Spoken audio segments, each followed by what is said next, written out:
करते हैं आज की क्लास। लास्ट क्लास में हमने सीखा था कि यूनिट कैसे क्रिएट करते हैं, और इस क्लास में हम सीखने वाले कि हम स्टॉक आइटम को कैसे क्रिएट करेंगे। सबसे पहले आपको क्या करना है, ऑल्टर के अंदर जाना है और यहाँ पे आपको स्टॉक आइटम एक ऑप्शन मिलेगा, उस पर क्लिक करना है। ऊपर जाना है, क्रिएट के अंदर क्लिक करना है। अब आपको यहाँ पे क्या करना है, आपको स्टॉक आइटम का नेम लिखना है।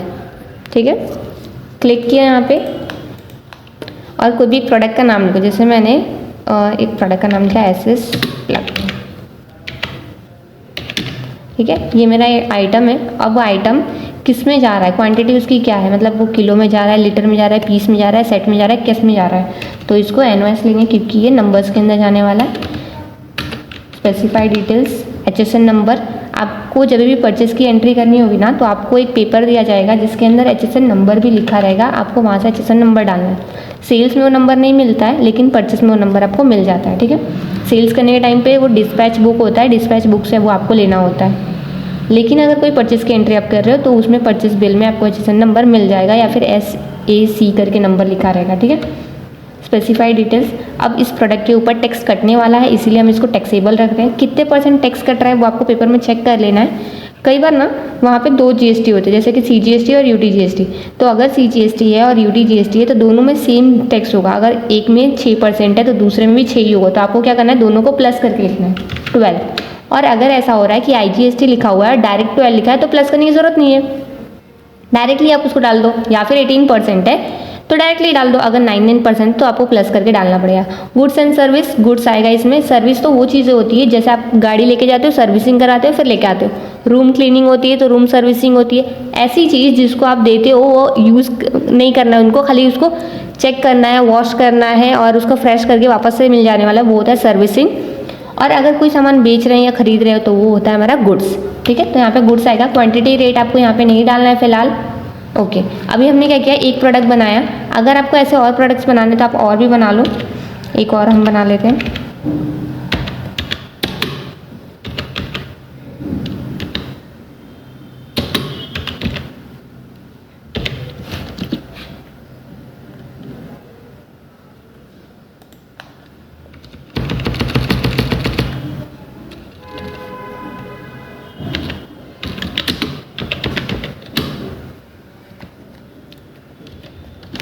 इसको भी HSN NOS HSN नंबर देना है। इसको भी स्पेसिफाई डिटेल्स,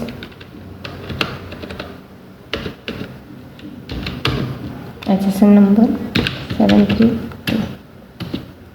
टैक्सेबल कितने % है, 12 आएगा। तो अभी हमने टोटल 2 प्रोडक्ट बनाए। अगर आपको ऐसे और प्रोडक्ट बनाए तो आप और कंटिन्यू ऐसी तरीके से प्रोडक्ट को बना सकते हो। तो ये हमारा स्टॉक आइटम। ठीक है, स्टॉक आइटम में कोई डाउट है, क्लियर? ओके, स्किप कर लेते हैं। हमने कल लास्ट टाइम बनाया था यूनिट, उसके बाद हमने बनाया था स्टॉक आइटम। अब हम चलते हैं गोडाउन की तरफ कि हमें गोडाउन को कैसे क्रिएट करना है। गोडाउन के अंदर क्लिक करना है। आपके पास ऑलरेडी बहुत सारे यहाँ पे गोडाउन है पहले से ही। बाय डिफ़ॉल्ट आपके PC में सिर्फ एक मिलेगा, मेन लोकेशन। ठीक है, मेन लोकेशन है, वहाँ पे पहले से लिखा रहता है, प्राइमरी भी पहले से लिखा रहता है। इसके अलावा अगर मुझे कोई और गोडाउन बनाना है, जैसे अब मेरे पास दादरा में भी मेरे पे एक कंपनी खुल गई, मुझे वहाँ पे भी एक गोडाउन रखना है, तो अब मैं एक और क्रिएट करूँगी गोडाउन दादरा के नाम से। बस एंटर करना है। तो गोडाउन क्रिएट करना ईजी है, इट्स सिंपल। क्लियर? ओके, अभी हमने क्या ख़त्म कर लिया, हमने लास्ट क्लास में यूनिट ख़त्म किया था, उसके बाद हमने स्टॉक आइटम ख़त्म किया, उसके बाद हमने गोडाउन्स ख़त्म किया। अब हम चलते हैं लेज़र की तरफ। लेज़र के अंदर जाना है और यहाँ पे आपको 2 अकाउंट पहले से ही प्री डिफाइंड मिलेंगे, प्रॉफिट एंड लॉस और कैश। ये दोनों के अलावा आपको कोई और अकाउंट नहीं मिलेगा।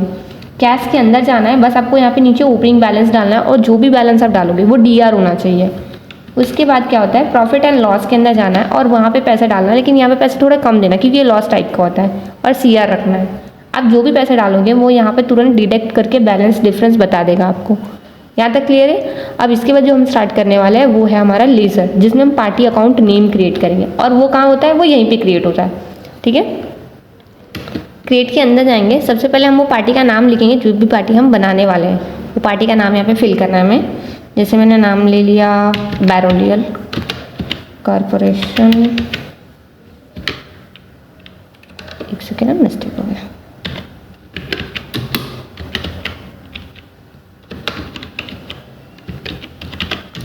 ये एक मैंने पार्टी का नेम ले लिया, बैरोनिल कॉर्पोरेशन करना है। अब यहाँ पे देखो लिस्ट ऑफ ग्रुप, ये जो लिस्ट ऑफ ग्रुप खुल रहा है ना, ये हमें अलग अलग जगह पे डिफरेंट प्लेसेस पे इसको यूज़ करना होता है। जैसे अगर कोई बैंक का ट्रांजेक्शन है, बैंक में पैसे डालने हैं, निकालने हैं, डिपॉजिट करने हैं, विड्रॉ करने हैं, तो बैंक अकाउंट वहाँ पे यूज़ होता है।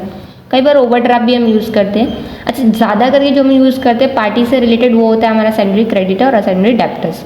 क्रेडिटर हम तब यूज़ करेंगे जब किसी दुकान से, किसी पार्टी से, किसी पर्सन से, किसी कंपनी से हमें सामान खरीदना रहेगा।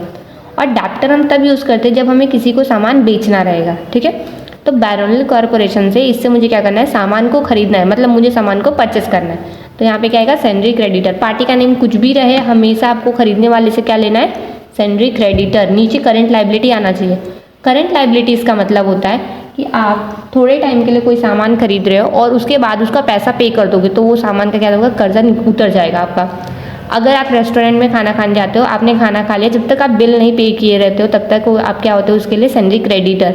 जैसे आप बिल पेमेंट कर देते हो, खत्म हो जाता है। एक पेबल होता है, एक रिसीवेबल होता है। पेबल और रिसीवेबल, पे और रिसीव दोनों में ही ना फ़र्क होता है।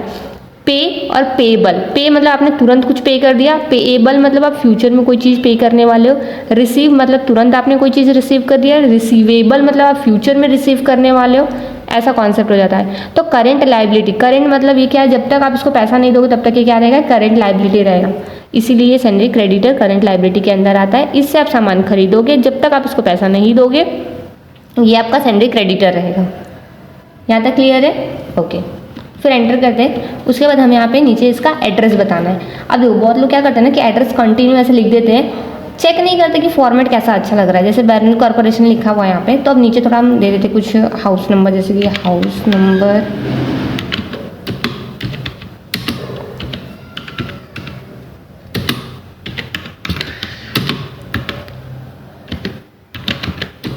अब एंटर कर लो। एड्रेस यहाँ नाम यहीं तक है ना, एड्रेस यहीं तक दो, फिर नीचे कर लो, फिर जो बचा हुआ है एड्रेस है वो नीचे आप लिख दो।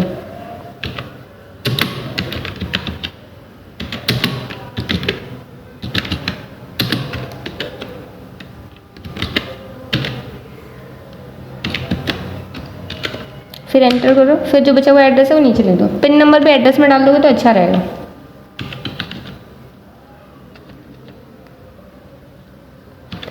ठीक है, अगर आपको और एड्रेस लंबा है तो आप और कंटिन्यू एड्रेस दे सकते हो। इसमें आपको ऑटोमेटिक लाइन एक्स्ट्रा मिलती रहेगी। लाइन कब तक आपको एक्स्ट्रा मिलेगी, जब तक कि आप किसी ब्लैंक लाइन को एंटर नहीं कर देते। तो अब देखो ये लाइन पूरी ब्लैंक है और मैं इसको एंटर कर रही हूँ, जैसे एंटर करूँ तो ये वाली लाइन हट जाएगी और स्टेट के ऊपर आ जाएगा। करेक्ट, आपको बिल में मेंशन रहेगा कि वो कौन सा कंपनी है, वो कहाँ से है, आपको एड्रेस मिल जाएगा।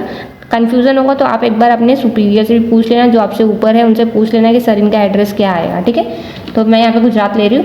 पिन कोड आपको ऑटोमेटिक उसी पेपर में भी मिल जाएगा। अगर नहीं मिलता है तो आप एक बार उनसे कंफर्म कर लेना जिनके अंडर में आप ये बिल बना रहे हो। ठीक है, फिर एंटर कर लिया। प्रोवाइड बैंक डिटेल्स, हाँ प्रोवाइड करना है, यस करेंगे, उसको एंटर करेंगे, अंदर जाएंगे। हर बार ऑनलाइन ट्रांसफ़र करना है, चेक से पेमेंट करना है, कोई भी ट्रांजेक्शन लेना तो उसके लिए आप चेक लोगे तो क्या होगा, सिर्फ कंपलसरी हो जाएगा कि चेक ही आने वाला है। अदर लोगे तो फिर मेंशन करना पड़ेगा। इसीलिए हम क्या यूज़ करते हैं, ई फंड ट्रांसफ़र। तो आपको क्या लेना है, ई फंड ट्रांसफ़र। उसके बाद अंदर आने के बाद आपको अकाउंट नंबर फिल करना है। अकाउंट नंबर डाल देते हैं, यहाँ पे रैंडमली कुछ भी डाल देते हैं।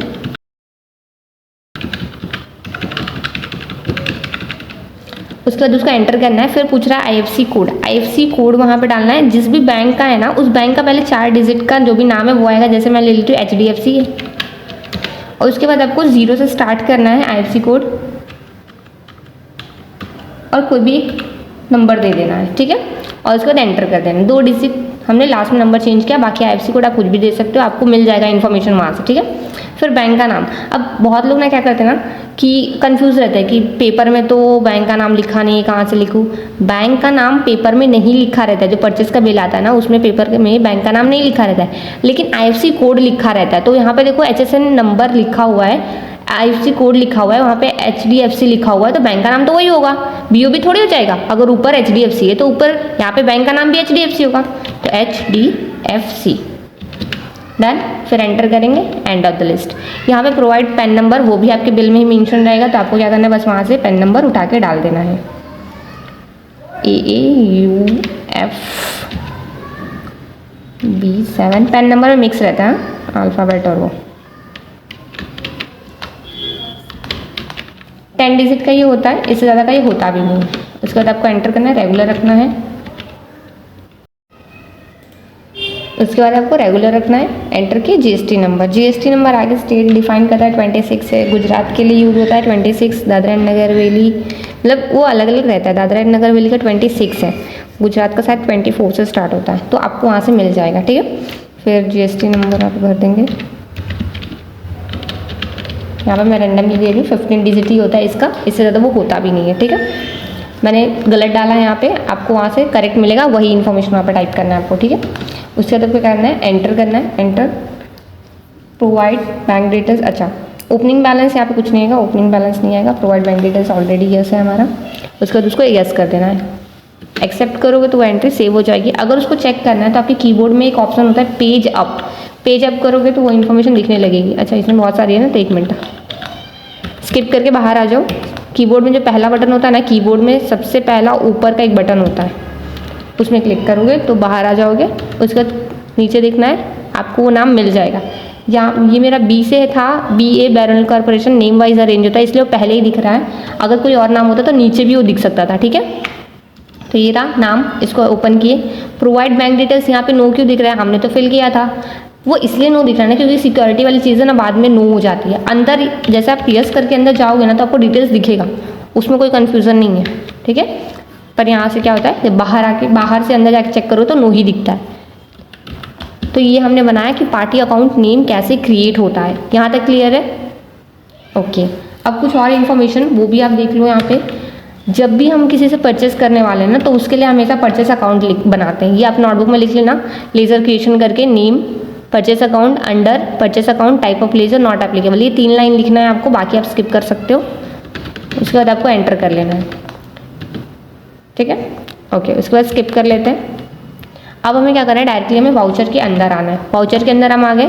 आज सबसे पहला हम एक फर्स्ट परचेज की बिल की एंट्री करने वाले हैं। परचेज करने के लिए आपको सबसे पहले अपने नोटबुक में हेडिंग देना है, purchase equals to F9। Purchase का जो शॉर्टकट की होता है वो F9 होता है। सप्लायर इनवॉइस नंबर देना है, एंटर करना है, डेट चेंज कर सकते हो आप, मैं अभी नहीं कर रही हूँ। डेट कंपनी में चेंज होता है, प्रैक्टिस कर रहे हो तो करने की ज़रूरत नहीं है। उसके बाद यहाँ पे जो नाम दिया था वो बैरल कॉर्पोरेशन, वो नाम लेना है, एंटर कर लो पहले पूरा, कंट्रोल है।